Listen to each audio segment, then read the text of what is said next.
నెల్లూరు జిల్లాలో రబీ ధాన్యం కొనుగోలుకు సంబంధించి ప్రభుత్వ కొనుగోలు కేంద్రాలు ఏర్పాటయ్యాయి. ప్రాథమిక పరపతి సంఘాలు, మార్కెటింగ్ శాఖ ఆధ్వర్యంలో ధాన్యం కొనుగోళ్లు జరుగుతాయని, జిల్లాకు 298 కేంద్రాలను ఏర్పాటు చేసినట్లు ఆంధ్రప్రదేశ్ రాష్ట్ర పౌర సరఫరాల సంస్థ నెల్లూరు జిల్లా మేనేజర్ అర్జున్ రావు తెలిపారు.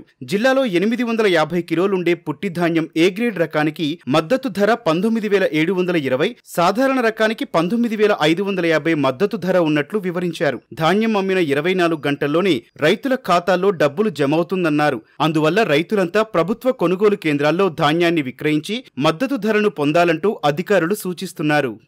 నెల్లూరు జిల్లాలో ధాన్యం కొనుగోలు ప్రక్రియ మొదలయ్యింది.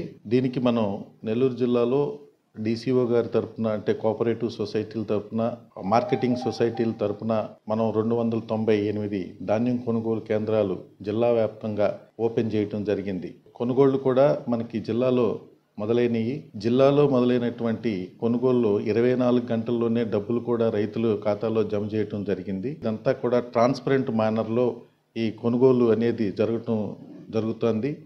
రైతులు ట్రాన్స్పోర్టేషన్ కానీ, గన్నీస్ కానీ, లేకపోతే లేబర్ కానీ పెట్టుకున్నప్పుడు వాళ్ళ ఖాతాలోనే జమ చేయడం జరుగుతుంది అయినటువంటి ఖర్చులన్నీ కూడా.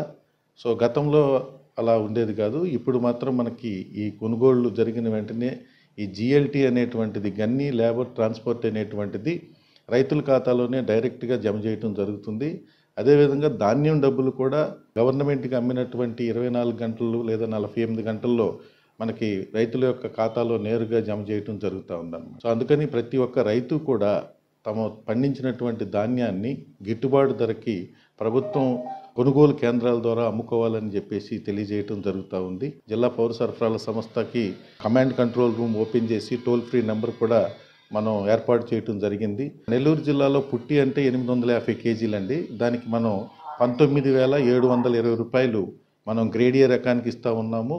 తర్వాత కామన్ వెరైటీకి వచ్చేసి 19,550 రూపాయలు కామన్ వెరైటీకి ఇస్తూ ఉన్నాం. జిల్లా జాయింట్ కలెక్టర్ గారు యొక్క ఆదేశాల ప్రకారంగా దళారులు ఎవరైతే రైతుల్ని మభ్యపెట్టి తక్కువ ధరకి తీసుకుంటున్నారో వారి మీద ఎన్ఫోర్స్మెంట్ చేసి వారి మీద క్రిమినల్ కేసులు కూడా పెట్టడం అనేది జరుగుతూ ఉంది. అందుకని ఎక్కడా కూడా రైతు ఎక్స్ప్లాయిటేషన్ కాకోకుండా ధాన్యం కొనుగోలు కేంద్రాలు ప్రభుత్వం ఏర్పాటు చేసింది కనుక ప్రతి ఒక్కరూ కూడా ఆ ధాన్యం కొనుగోలు కేంద్రాలని ఉపయోగించుకుని వారి యొక్క ప్రొడ్యూస్ని కనీస మద్దతు ధరకి అమ్ముకోవాలని చెప్పేసి ప్రతి రైతు సోదరులకు కూడా సివిల్ సప్లై కార్పొరేషన్ తరఫున విజ్ఞప్తి చేస్తూ ఉన్నాం.